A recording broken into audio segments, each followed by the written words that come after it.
नमस्कार दोस्तों, आप देख रहे हैं स्मार्ट एंड लीगल गाइडेंस। आप मेरी वीडियो पर अगर आ ही गए हैं तो इंस्टाग्राम और फेसबुक के हैंडल को मेरे को जरूर फॉलो करिएगा स्मार्ट एंड लीगल गाइडेंस के नाम से, क्योंकि मैं रोज इंस्टाग्राम और फेसबुक पे जो है कंपाइल करके केस लॉस की वीडियोस डालता रहता हूं और आपको बहुत फायदा मिलेगा। अगर आपको कानून या लॉ की जानकारी डे टू डे बेसिस पे लेनी है तो आप मेरे यूट्यूब चैनल को भी जरूर सब्सक्राइब करिएगा। मेरा नाम है आयुष जैन। मैं आपको आज की वीडियो के अंदर असिस्ट करूंगा ऑल इंडिया बार एग्जामिनेशन एग्जाम स्ट्रेटेजी के बारे में कि अब 1 महीना रह गया है तो हम अपने एग्जाम की स्ट्रेटेजी जो है क्या बनाएं। ऑल इंडिया बार एग्जामिनेशन जो 15 टाइम 2020 को अब 8 नवंबर को होगा, तो आज से हमारे 1 महीने के बाद तो हम एग्जाम की स्ट्रेटेजी कैसे अपनाएं, तो मैं उसके बारे में आज आपको एक एक डिटेल वीडियो विद सिलेबस आपको क्लियर करूंगा, ताकि आपके मन में कोई भी डाउट होगा कि हम तैयारी चालू कैसे करें अब और हमारे क्या क्या ड्रॉबैक्स हमारे को फेस करने पड़ सकते हैं, हम उससे कैसे बचें, तो मैं आपको एक एक डिटेल आज की इस वीडियो के अंदर क्लियर करूंगा। तो सबसे पहले मैं आपको बता दूं एलिजिबिलिटी का मैंने पॉइंट इसलिए डाला इस वीडियो के अंदर क्योंकि बहुत सारे लोग होंगे कि जो मेरे वीडियो के अंदर आए होंगे ऑल इंडिया बार एग्जामिनेशन की वीडियो देखने के लिए। तो एलिजिबिलिटी से उन बंदों को क्लियर होगा कि मैं जो है अब फॉर्म भर सकता हूं या नहीं भर सकता, क्योंकि अभी भी 17 अक्टूबर आखिरी डेट होगी हमारे को एग्जाम फॉर्म भरने के लिए। तो अभी भी 10 दिन आपके पास होंगे एग्जाम फॉर्म को भरने के लिए। तो जिन बंदों को अभी क्लियर नहीं होगा कि मैं एलिजिबल हूं ऑल इंडिया बार एग्जामिनेशन को फॉर्म भरने के लिए या नहीं, तो आप इस वीडियो को ध्यान से पूरी देखिएगा, उससे आपको एक एक डाउट मैं क्लियर कर दूंगा। सबसे पहली बात, इसके अंदर कोई भी मिनिमम परसेंटेज आपकी लॉ की डिग्री में नहीं चाहिए होती। साफ साफ इन्होंने बोला हुआ है कि कोई भी मिनिमम परसेंटेज नहीं चाहिए, बस आपका जो लॉ की डिग्री आपके पास होनी चाहिए, आप लॉ ग्रेजुएट होने चाहिए। और साथ ही में अगर आपको ऑल इंडिया बार एग्जामिनेशन का पेपर में बैठना है तो आपके पास कोई भी मिनिमम परसेंटेज नहीं चाहिए, सिर्फ आपके पास लॉ की डिग्री चाहिए। साथ ही में इन्होंने बोला हुआ है कि मतलब एनरोलमेंट आपका स्टेट बार काउंसिल के अंदर होना चाहिए।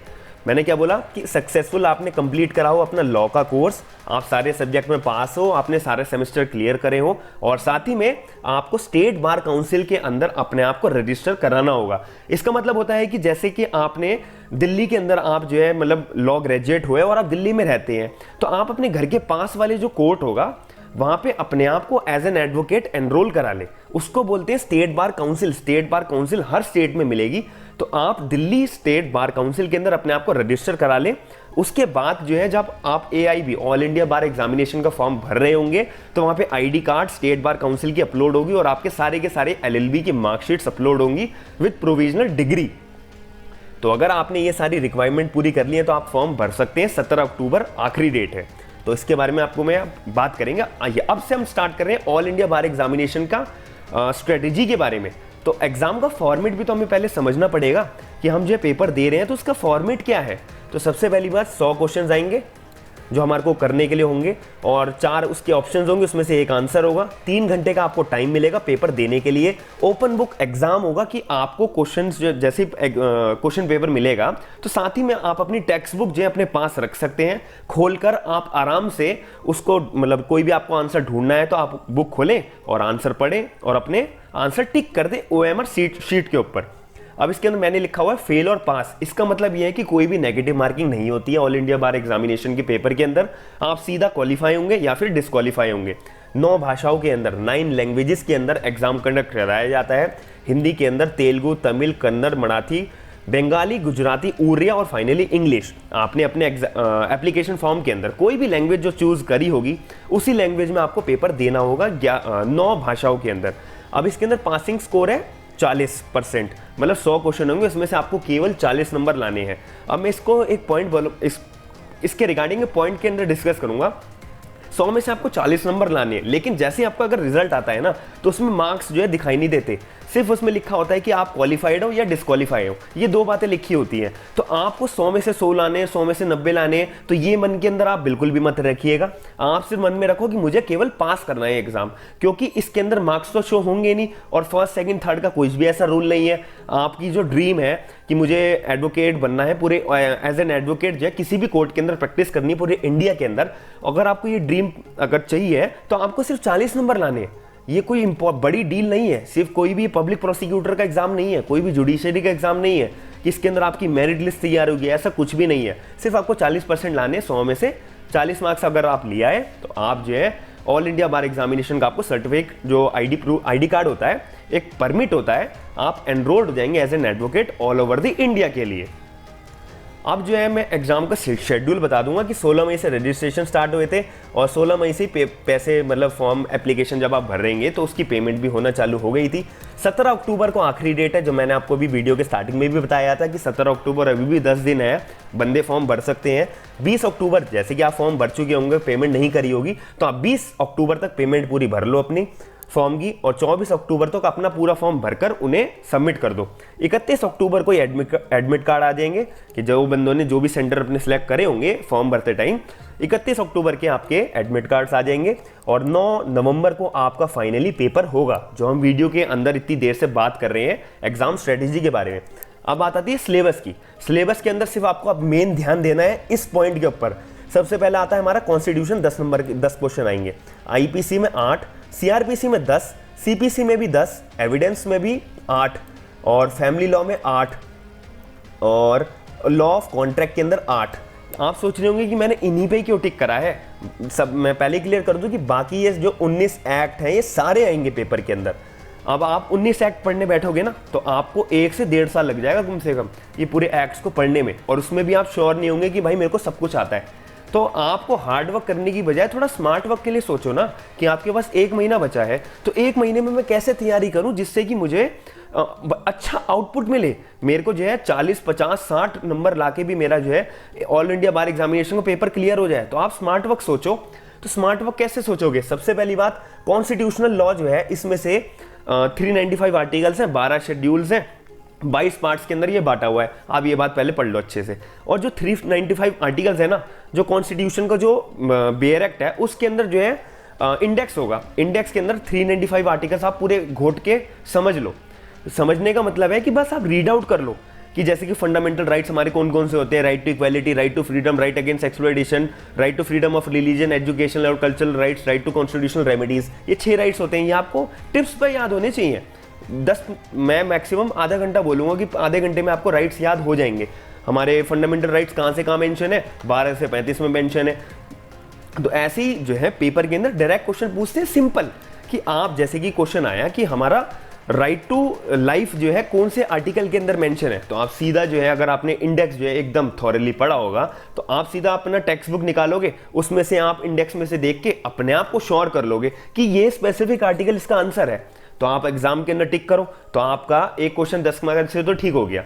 और दूसरी बात, इमरजेंसी के प्रोविजंस कहां पर मेंशन है, आप सीधा आर्टिकल 352 में जाओगे, उसके अंदर स्पेसिफिक कौन सा प्रोविजन पूछा हुआ है वो आप देखोगे तो आप उससे श्योर होके अपना टिक करो। इसलिए तो उसे ओपन बुक टेस्ट बोलते हैं। तो कॉन्स्टिट्यूशन के अंदर आपको थॉरली जो है फंडामेंटल राइट्स और फंडामेंटल ड्यूटीज पढ़नी है, क्योंकि क्वेश्चन में सबसे ज्यादा पूछते हैं कि 11 ड्यूटीज हमारे को दे रखी है हमारे उसके कॉन्स्टिट्यूशन के अंदर, तो उसके अंदर ऐसी कौन सी ड्यूटी, वो आपको एक पॉइंट दे देगा कि इनमें से कौन सी फंडामेंटल ड्यूटी नहीं है। तो आप सीधा 51A खोलोगे, उसमें से ड्यूटीज आप पढ़ो। तो इसीलिए मैंने आपको बोला है कि आप इंडेक्स जरूर पढ़ें। इंडेक्स पढ़ने से आपको क्लियर हो जाएगा कि कॉन्स्टिट्यूशन में कौन सा आर्टिकल कहां पर आसपास होगा। मैं ये नहीं बोलूंगा कि आपको श्योरिटी कंप्लीट हो जाएगी, लेकिन 1 महीना आपके पास है। अब जो लोग 10-15 दिन बाद इस वीडियो को देखेंगे उन पे भी मैं यही कॉन्सेप्ट आपको बोलूंगा, यही स्ट्रेटेजी आप अपनाओ, आंखें बंद करके ये देखो कि आप इंडेक्स जरूर पढ़ो। इंडेक्स पढ़ने से आपको क्लियरिटी होगी कि भाई इस पर्टिकुलर एक्ट के अंदर आखिर लिखा क्या है। क्वेश्चन सामने आ गया तो मैं आपको एक तरीके से अनुमान तो होगा ना कि मैं यहाँ पे जाकर इसके आसपास इसका आंसर हो सकता है। अब आईपीसी के अंदर ले लो, आईपीसी के अंदर सबसे ज्यादा थेफ्ट, एक्सटॉर्शन, रॉबरी और आपका क्रिमिनल ट्रेसपास के अंदर क्वेश्चन पूछते हैं और ऑफेंसेस अगेंस्ट बॉडी में से पूछते हैं, मतलब murder, culpable, homicide, dowry, death, ये सारी चीज़ें जो आती हैं। अब आपको मैंने क्वेश्चन एक सामने क्वेश्चन पूछेंगे कि हाउस ब्रेकिंग जो है हमारे को आईपीसी में कहाँ मेंशन है, आप सीधा क्रिमिनल ट्रेसपास पे जाओ, उसी के अंदर आपको हाउस ब्रेकिंग 445 के अंदर मिल जाएगा। कितनी पनिशमेंट है वो आप पर्टिकुलर सेक्शन आपने अगर इंडेक्स पढ़ा होगा, मैं बार बार एक ही बात बोल रहा हूँ कि आप इंडेक्स पे जोर जरूर दें, क्योंकि अब इतना टाइम नहीं होगा कि आप पूरे पूरे एक्ट पढ़ने बैठोगे। पूरे अगर आप एक्ट पढ़ने बैठ गए तो आप बिल्कुल भी आप एक कॉन्स्टिट्यूशन लॉ ही खत्म कर लोगे, वही बहुत बड़ी बात हो जाएगी। तो इसमें आप सिर्फ 10 नंबर से थोड़ी ना पेपर क्लियर कर पाओगे। तो इसीलिए मेरा मेन पॉइंट कहने का है कि आप जो है इंडेक्स पे जरूर जोर दें कि आपको जो है आईपीसी की भी 8 क्वेश्चन आप इसमें से निकाल लोगे। 8 नहीं, आप एटलीस्ट 5 क्वेश्चन तो जरूर आप ठीक करके आओगे और 10 में से आप 7 क्वेश्चन तो जरूर ठीक करोगे अगर आपने यही स्ट्रेटेजी फॉलो करी। अब मैं बोलूंगा सीआरपीसी और सीपीसी के अंदर। सीआरपीसी और सीपीसी के अंदर ना आपको थोड़ा सा टेक्निकल पेपर आता है, मैं झूठ नहीं बोलूंगा, क्लियर जो बात है वो आपको सामने रख रहा हूँ कि सीआरपीसी और सीपीसी में टेक्निकल भी ऐसा नहीं कि वो बिल्कुल ही गहराई में आपसे पब्लिक प्रोसिक्यूटर जैसे एग्जाम्स जो होते हैं उसके लेवल का क्वेश्चन पूछ लेंगे, बिल्कुल भी ऐसा नहीं होगा। आपसे सीआरपीसी सीपीसी के क्वेश्चन जो है फिर सिंपल ये पूछेगा कि एफआईआर का जो है लैंडमार्क केस कौन सा है, ललिता कुमारी वर्सेस स्टेट ऑफ यूपी, ये आपको याद होना चाहिए। और सारे क्वेश्चन जो है ना आपको इंडेक्स के अंदर ही, मतलब प्रोविजन के अंतर्गत ही सारे के सारे क्वेश्चंस वो पूछेंगे कि सीआरपीसी के अंदर मेन जो है जैसे कि समरी ट्रायल है, समरी ट्रायल जो है हमारे को कौन से सेक्शन के अंदर पूछा हुआ है, तो समरी ट्रायल आपको जब भी तो याद आएगा जब आपने जो है सीआरपीसी का थॉरली जो है गहराई में जाके इंडेक्स पढ़ा होगा, सेक्शन 260 से 265 के अंदर। ये बात जब भी तो आप अंदाजा लगाना है हमारे को, जैसे कि मैं श्योरिटी इस अंदाजा इसलिए बोल रहा हूँ, जो बंदों ने बहुत अच्छे से पढ़ा है उनकी तो मैं बिल्कुल तारीफ करूंगा कि आपको बहुत बहुत बेनिफिट हो पड़ेगा। लेकिन जिन बंदों ने अगर अभी नहीं पढ़ा है, जिनको अभी इतनी डेप्थ नॉलेज नहीं है, पढ़ा देखो एलएलबी आप पास करके आए हो, आपने एक्ट सारे पढ़े होंगे, लेकिन इतना कॉन्सेप्चुअली तौर पे बेस तैयार करना वो अलग बात होती है और प्रैक्टिस करना वो अलग बात होती है। तो इसीलिए सीआरपीसी और सीपीसी के अंदर जो है आपको थॉरली जो है इंडेक्स रीड आउट करना है कि 260 से 265 तक अगर आप अनुमान लगा पाए। जैसे सीपीसी के अंदर मैं बोलूं कि अगर इंडिजेंट पर्सन को एक सूट फाइल करना है तो वो कौन से ऑर्डर के अंदर करेगा, तो आप अनुमान कैसे लगा पाओगे, क्योंकि ऑर्डर नंबर 33 में इंडिजेंट वर्ड लिखा हुआ है साफ साफ। तो आपको वर्ड के अंदर ट्रांसलेशन जो है एकदम दिमाग में आनी चाहिए कि भाई इंडिजेंट वर्ड के बारे में पूछ रहा है तो इंडिजेंट का ऑर्डर नंबर 33 है, इंडेक्स में आपने पढ़ा था, तो इसके रिगार्डिंग ही आपसे ज्यादा क्वेश्चन पूछेंगे। एविडेंस के अंदर भी आपको इंडेक्स के अंदर थॉरली पढ़ना है, लेकिन इंडेक्स एविडेंस के अंदर जो है ये ज़्यादातर जो है 114A और जैसे कि रेप के केसेस होते हैं, रेप के केसेस के अंदर जो है एक्यूज जो है उसके ऊपर बर्डन ऑफ प्रूफ होता है प्रूव करने के कि भाई आपने रेप करा है या नहीं करा है, तो कौन सा एक्ट जो है एविडेंस का लगेगा, ये आपको थोड़ी सी कंपाइलेशन जो है अपनी बेस जो है इसमें स्ट्रॉन्ग करना पड़ेगा एविडेंस के अंदर। ये क्लियर क्वेश्चंस वो पूछते हैं। अब इसके अंदर आता है फैमिली लॉ। फैमिली लॉ के अंदर इन्होंने स्पेसिफिकली लिखा हुआ है फैमिली लॉ। फैमिली लॉ के अंदर दो लॉज आते हैं, एक हिंदू लॉ और एक मुस्लिम लॉ। मुस्लिम लॉ बहुत इजी लॉ है, बहुत शॉर्ट लॉ है, आप इसको इंडेक्स तो देखो, आप इसको पढ़ना मत। मुस्लिम लॉ के अंदर सबसे ज्यादा डोअर पढ़ लेना आप, और मैरिज का कॉन्सेप्ट पढ़ लेना, एसेंशियल्स क्या क्या होते हैं, और इद्दत पीरियड कितना होता है, कौन कौन से टाइम पे इद्दत पीरियड जो है डिस्क्वालिफिकेशन होता है। और इसके अंदर मूटा मैरिज बहुत इंपॉर्टेंट टॉपिक है, मूटा मैरिज जो है आता ही आता है। और हिंदू लॉ के अंदर आपको देखो, हिंदू लॉ के अंदर जो सक्सेशन भी आता है, मैरिज एक्ट भी आता है, और अलग अलग जो एक्ट्स हैं एक्ट हिंदू लॉ के अंदर वो सारे एक्ट आते हैं। तो इतने सारे एक्ट्स पढ़ने की आपको जरूरत नहीं है। इसका भी एक मैं गाइडेंस दूंगा कि आप हिंदू लॉ के अंदर अगर बेस नहीं बना पाओगे तो हिंदू लॉ का ना एक टेक्स्ट बुक ले जाना अपने साथ में, कि हिंदू लॉ की, स्पेसिफिकली हिंदू लॉ की बोल रहा हूँ। मुस्लिम लॉ की आपको सिर्फ घर से रीड आउट करके जाओ, क्योंकि जितनी ज़्यादा बुक होंगी ना आपको उतना ढूंढने में और उतना ही कंपाइल करने में बहुत दिक्कत आएगी। मैं सच्ची बात बोल रहा हूँ। इसके आप जो है ना ड्रॉबैक आप बचा सकते हो अपने आप को, कि आप हिंदू लॉ की एक टेक्स्ट बुक ले जाओ कि हिंदू लॉ का स्पेसिफिकली क्वेश्चन जहाँ से आएगा तो आप टेक्स्ट बुक में निकालो। लेकिन हिंदू लॉ के जो भी क्वेश्चन होंगे ना वो आप थोड़ा एंड में करना, पहले ध्यान देना कॉन्स्टी पे, आईपीसी पे, सीआरपीसी, सीपीसी, एविडेंस, इन सब पे ध्यान देना। फिर आप सीधा उठ के आना कॉन्ट्रैक्ट के अंदर, कॉन्ट्रैक्ट, स्पेसिफिक रिलीफ और नेगोशिएबल इंस्ट्रूमेंट के अंदर। ठीक है, नेगोशिएबल इंस्ट्रूमेंट के तो मैं आपको दो टॉपिक दे रहा हूँ, वही आएंगे। एंडोर्समेंट का एक टॉपिक पढ़ के जाना आप, और दूसरा आप जाना 138, 142A और 148 और 141 जो सेक्शंस हैं, ये सारे आप नेगोशिएबल इंस्ट्रूमेंट के पढ़ के चले जाना। बहुत इजी है आपको, अगर मेरे को कमेंट सेक्शन में बता देना, मैं आपको एक स्पेसिफिक पर्टिकुलर वीडियो भी बना दूंगा नेगोशिएबल इंस्ट्रूमेंट के रिगार्डिंग, और आपको उससे क्लियर हो जाएगा। लेकिन आप कमेंट करके जरूर बताना मुझे। दूसरा आता है हमारा कॉन्ट्रैक्ट। देखो कॉन्ट्रैक्ट बहुत बड़ा कॉन्सेप्ट है लेकिन इजी है, सच्ची बात। कॉन्ट्रैक्ट के अंदर स्पेसिफिकली गिने चुने क्वेश्चंस आते हैं कि आप प्रीवियस ईयर के ना सिर्फ 2 या 3 साल के पेपर आप देख लो। देखो 100 क्वेश्चन आते हैं तो आप 2-3 साल के देखोगे तो टोटल 300 क्वेश्चन आ जाएंगे। 300 क्वेश्चन है ना, अगर आपने देखे आंसर की भी आप साथ में लेके बैठना, तो आप ना देखो इंडेक्स पढ़ने के बाद कॉन्स्टिट्यूशन का, आईपीसी का, सीआरपीसी, सीपीसी, एविडेंस, तो मैंने आपको क्या बोला, पहले तो आपको यही क्वेश्चन उठाने हैं। कितने क्वेश्चन हो गए? 10, 20, 30, 38, 46 क्वेश्चन हो गए।